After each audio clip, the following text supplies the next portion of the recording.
I'm Randall Holcombe. We're talking about some basic ideas in public choice, and right now I want to focus on the concept of democracy.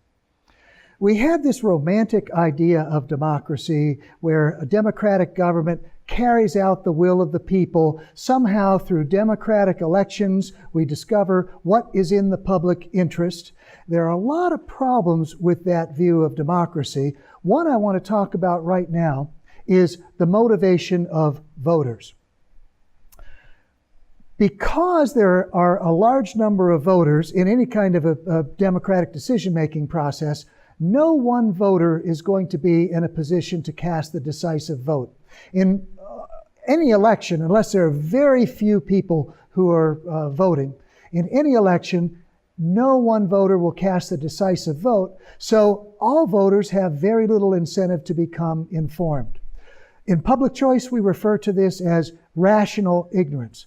Voters are rationally ignorant because there's no payoff to them from collecting up information about the candidates and the issues on which they're voting. You think about the last presidential election. I'm from the United States, but we can think of any country, last presidential election. If you'd voted for the winning candidate, wow, great, your candidate won. What if you'd voted for the losing candidate? The other candidate still would have won. And what if you hadn't voted at all? Well, the same candidate would have won.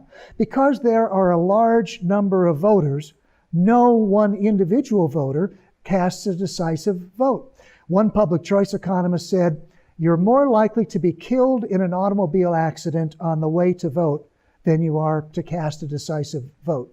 So a lot of people are interested in politics and elections, just like people are interested in sports. So a lot of people do collect up information, but if you do, it's just for the voter's own interest. It's not actually going to change the outcome of the election. Most voters tend to be rationally ignorant. Compare that with the market. If you're looking at the difference in restaurants, you have a big incentive to become informed because what restaurant you choose makes a difference to the quality of your lunch. But in voting, because the same people are going to be elected, the same policies are going to be enacted, no matter how you vote, you have very little incentive to collect up information. So voters tend to be rationally ignorant. We do know that a lot of voters do vote. A lot of people turn out to vote. If you're really doing a rational calculus on what difference does my vote make, voters would choose to stay home. There's no payoff to going to vote. But voters like to vote for a lot of reasons. Partly, they like to participate in the political process. They feel it's patriotic to vote. They might want to just go out and express an opinion. And indeed, a lot of times this is referred to as expressive voting.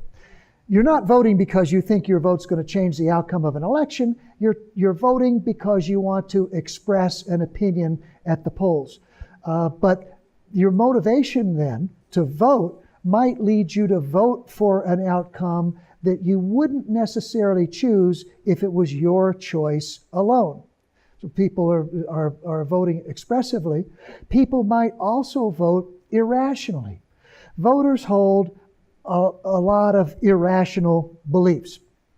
One example of this is citizens from all countries tend to have an anti-trade bias. They think it's good to buy goods from your country. Importing goods, we're sending jobs overseas. That's not so good. Now, if you talk to economists will tell you that international trade is one of the engines that leads to global prosperity. You're better off if you buy cheaper goods from overseas, export what you specialize in, import goods that can be better made overseas. That's what economists say. But the general public, they have an anti-trade bias. So they like trade barriers, tariffs, quotas, other restrictions on international trade.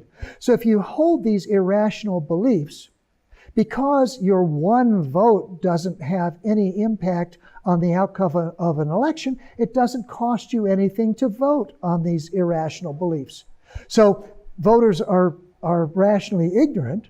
They'll tend to vote expressively, and they'll also tend to vote irrationally because it doesn't cost them anything to do that.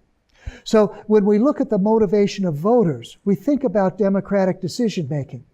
We have this idealistic view in a democratic government. The government carries out the will of the majority. We can find out what the public interest is through democratic voting.